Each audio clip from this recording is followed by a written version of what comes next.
Well, hope everybody stayed warm today. It was tough, but we made it. Glad you're here, though, on this first Wednesday of the year.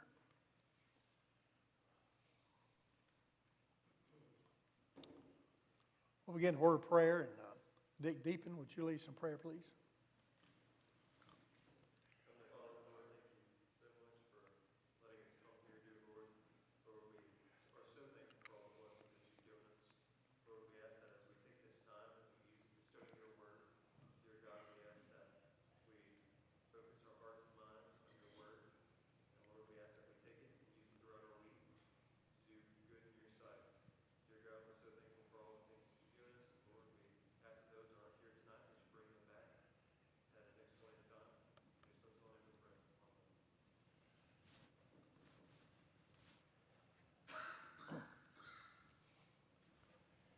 Tonight we're going to look at a teaching that takes place somewhat in, maybe not so much around here, but in certain places of our country, maybe in the world, and that's baptism for the dead.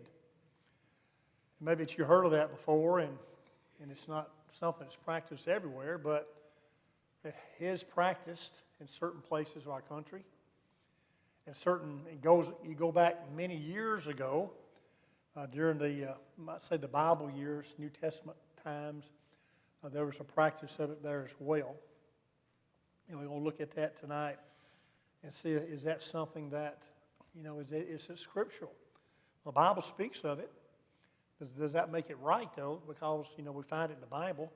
Or is Paul talking about this era and trying to prove a point about the resurrection? But it's found in 1 Corinthians 15:29. Otherwise, what will they do who are baptized for the dead, if the dead do not rise at all? Why then are they baptized for the dead?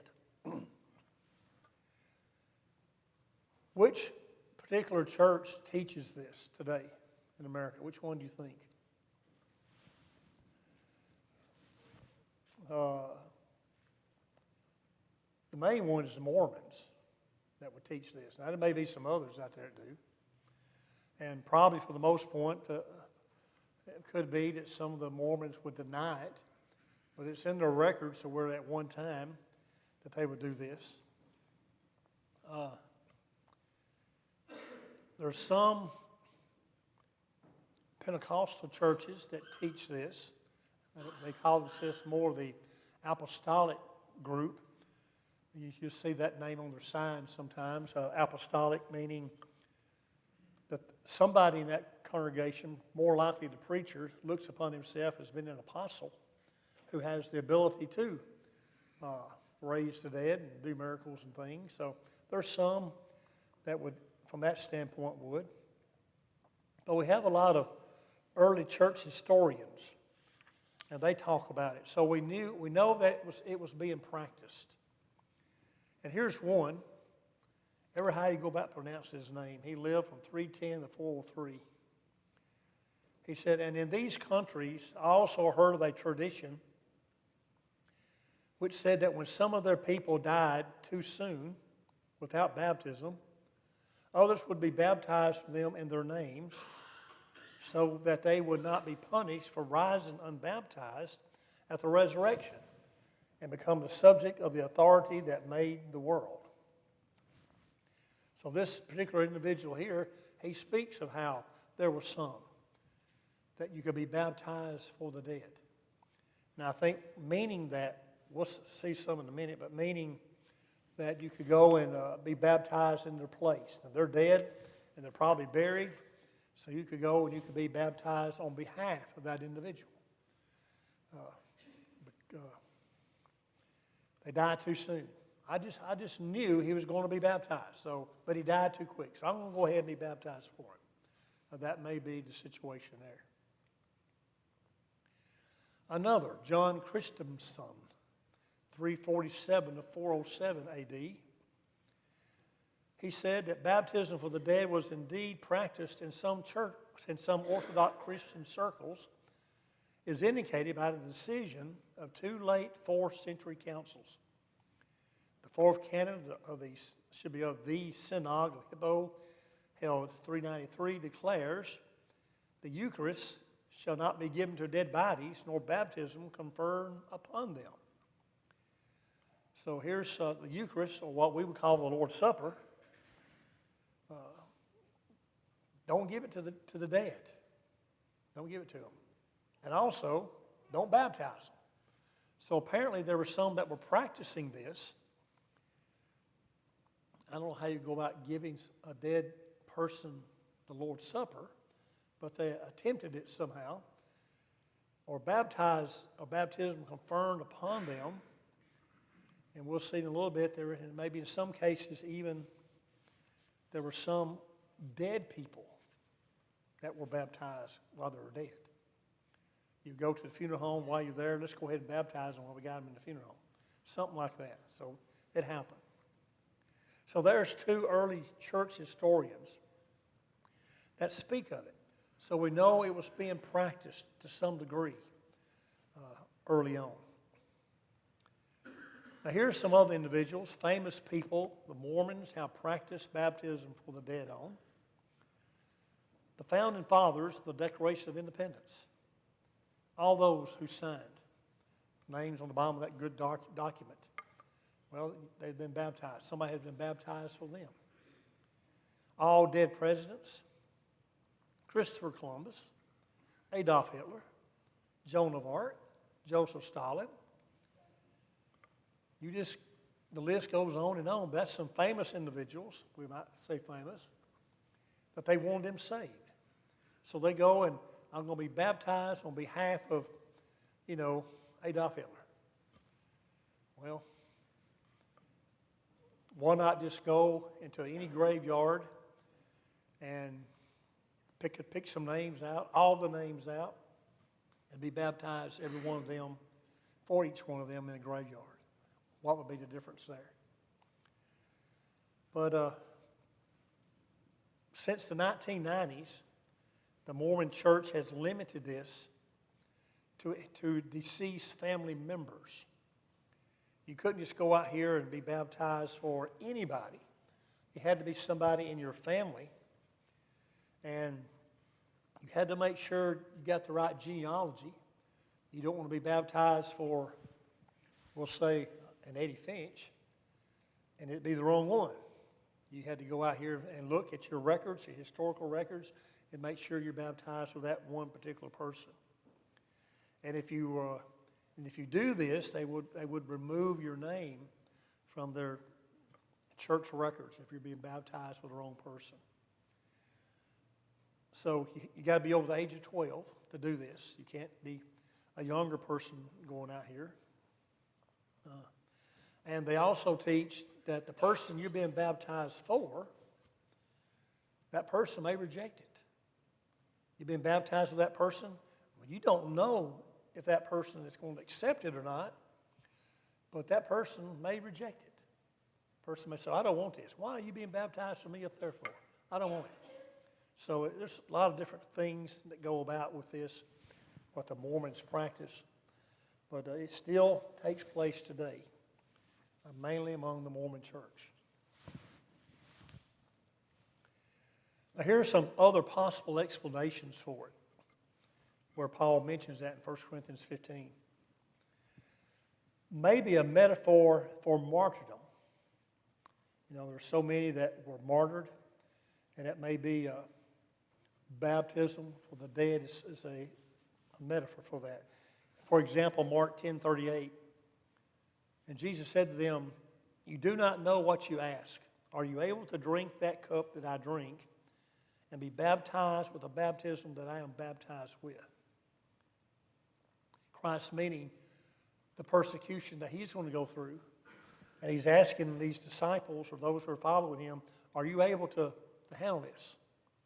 Are you going to be able to handle this? In Luke 12:50, about the same thing, but I have a baptism to be baptized with, and how distressed I am till it is accomplished. So it could mean suffering. Now, Christ uses it in this way. He doesn't mean literally baptized. It means are they willing to go through with what he's going to have to go through with in order to follow him. So some think it could be a metaphor. that Paul is using there in 1 Corinthians 15. Here's some other explanations. One by John Calvin, a Presbyterian minister. He says he thinks it's a reference to being baptized when close to death. You're about to die. You know you don't have but a few more hours or days. That's what it's meaning, baptism for the dead. You're already dead, basically, so you're being baptized. You're not dead, but you're very close to it. Martin Luther said, a practice of being baptized above the tombs of the dead. So you go to a tomb or a grave of somebody and be baptized above the grave for them. I don't know if what he means here is that you're being baptized for that person, or you're wanting to be baptized on top of a grave of this individual. I'm not sure where he's going with that, but it means you go out to the graveyard somewhere, get on top of a grave, and there you're baptized. Take a container out there and be baptized. Of course, Martin Luther, for him, it could be just sprinkling. It could mean baptism out there on a grave site somewhere. But either way, some think it's that way. Here's another one. Tertullian, in 207 A.D., had this to say. Whatever it may have been was that he, Paul, might all the more firmly insist upon the resurrection of the body in proportion as they who were vainly baptized with the dead resorted to the practice from their belief of such a resurrection. What Tertullian is saying here is that Paul is using a false doctrine concerning baptism of the dead to teach the truth about the resurrection. And I think that's really where Paul is going with this in 1 Corinthians 15. So he's using a false doctrine that's being taught, Paul is, to show that if you don't believe in the resurrection, what about these people over here that are being baptized for the dead for the time when they'll be resurrected? And we'll look at that a little more in detail in a minute, but that may be pretty close to what maybe Paul is meaning here. And we probably have done the same thing. You can talk to somebody about a false doctrine, not that you agree with it, but you talk to them about it to try to bring out the truth of what the Bible has to say. Such as reincarnation. No, there's a lot of folks who believe in reincarnation. And there's a lot of different beliefs about it, but they believe you can come back as somebody else. Most of them, you progress to something greater. A few of them teach you can digress to something less, but it's taught. And those who teach greater, they say, well, I'll come back as a better person. Or a better person, I'll be more of this. And each step I come back each time, I'm gaining my way to heaven. Well, there are those who teach that. Well, why not teach them when it comes to reincarnation, you can get it right the first time. You don't have to wait till this third or fifth or 100th life you got to live to be right with God. You can get it right now. So you could use reincarnation, the era of it, to teach what the Scripture says, how you can be right today. You don't have to wait next time or the next time or the next time. You can do it right today and be right with God. So that's what Tertullian says, and it very well could be true of what Paul was thinking. Here's another explanation. If the person was a believer and died before being baptized, one could be baptized in his place, or in some instances, the deceased was baptized. So, you could just, here's a person, he was a believer, I just knew he was going to. I knew he was, but he died too quick, so I'm going to be baptized in his place.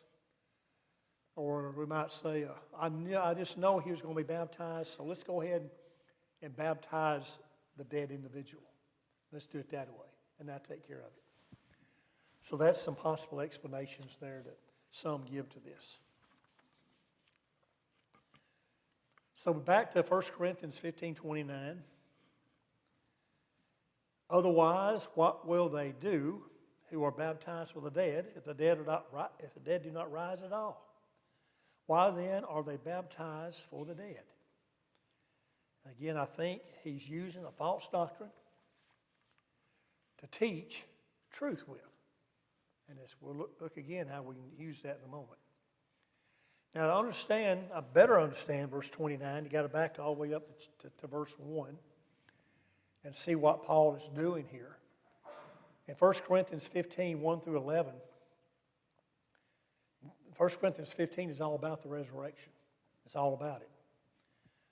In 1 through 11, Paul is reaffirming that Christ died and rose from the dead, and there are witnesses to his resurrection. He names some of these witnesses. So he's talking about the resurrection. Jesus did. He resurrected. That's what Paul was getting across. And then 12 through 19, if Christ has not risen from the dead, then no one has risen, and mankind has no hope beyond the grave. So now remember here, Paul is talking to Christians, and somebody's messing with their thinking about this. So he's reasoning with them. Now, if Christ didn't rise from the dead, we have no hope. There's no hope. And what are we even doing here if there's no hope? So Paul is trying to get that across to these early Christians. In 20 through 22, Paul tells them, Christ was the first one raised to receive a glorified body. He wasn't the first one raised from the dead, but he was the first one to never die again, and the first one to get this new body that all Christians are going to receive on the resurrection. And then 23 to 24, at the second coming of Christ, the saved will receive their glorified body. And then 25 through 28, at the second coming, the church will be delivered to God, and death will be defeated. So all this is leading up to this resurrection. Christ resurrected, we got witnesses. Christ, if he didn't resurrect, none of us are going to be resurrected. Christ got a new body. We're going to get one day, just like him. And that's going to happen at the second coming, when death will be no more. So Paul is using that. And then he comes to verse 29, again, where we just read. And that's where he speaks about these who are teaching this. Now, it's important to look at verse 29, where he says, otherwise, what will they do who are baptized for the dead? He's not talking about the Corinthian Christians. He's talking to the Corinthian Christians. And he's saying, what will they do? You got somebody out here that's doing this. That's not a Christian. But they're being baptized for the dead. So you got three groups. You got Paul speaking to the Corinthians about these individuals. It's not that the Christians were doing this, but it certainly was having an effect on the Christians at Corinth. They were beginning to maybe question the resurrection. They were beginning to wonder, well, why can't we be baptized for the dead? If they're doing it and they say it's okay, so Paul's having to straighten this out before them. And this Homer, who wrote this hymn to the Demeter, he speaks of a group that were baptized in the sea, and they were doing this baptizing for the dead. So again, there's a group here early on that were practicing these things, and again, it was causing some of the early Christians to maybe wonder about this resurrection. Is it even going to happen? Or in some cases, they were teaching that it had already happened. The resurrection had already taken place. And Paul was having to defend even that. So again, it goes back to Paul trying to use a false doctrine to bring about truth, to teach truth to somebody, using the false doctrine.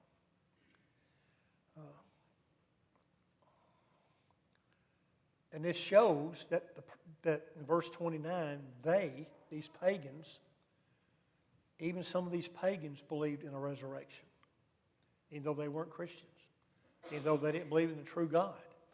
But maybe some of them, they believed in a resurrection as well.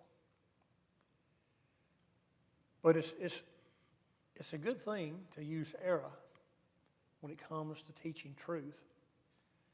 And we have opportunities to do it all the time.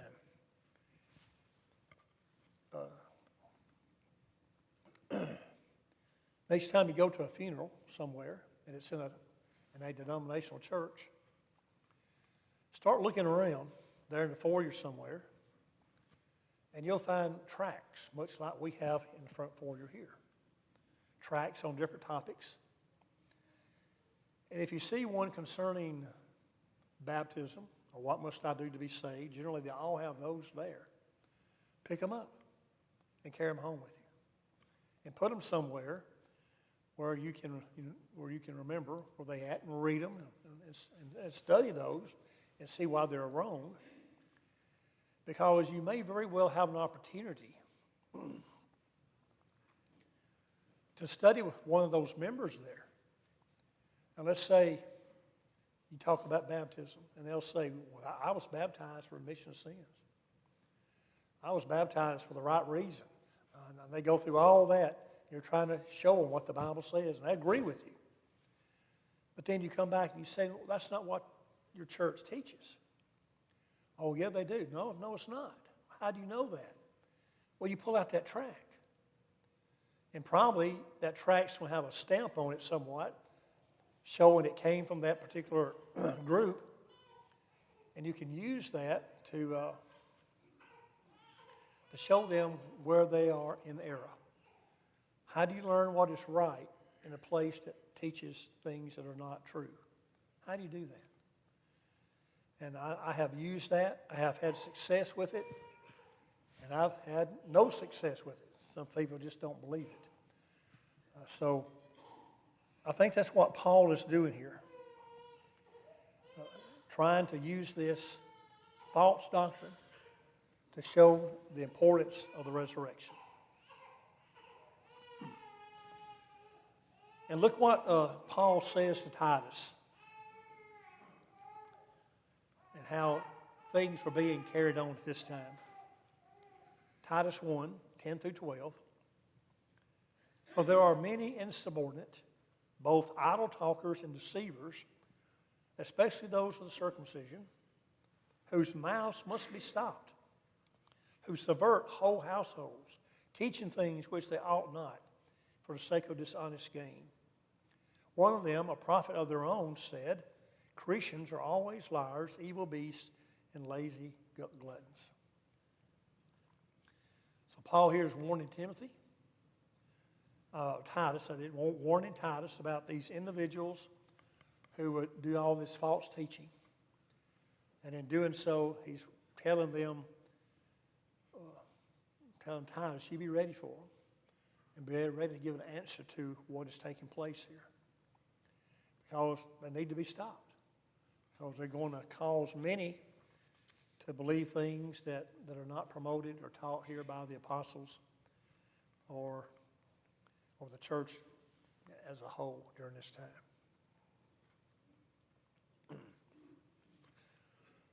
So there's any comment about baptism for the dead?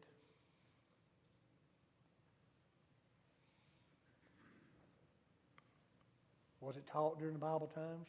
Apparently it was. Is it taught today? It is, but maybe not as prevalent as it was during the Bible times. But use false doctrine to teach truth with. It works.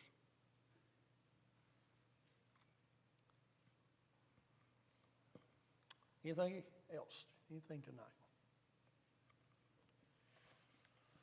Well, okay. We'll take up next Wednesday on another topic.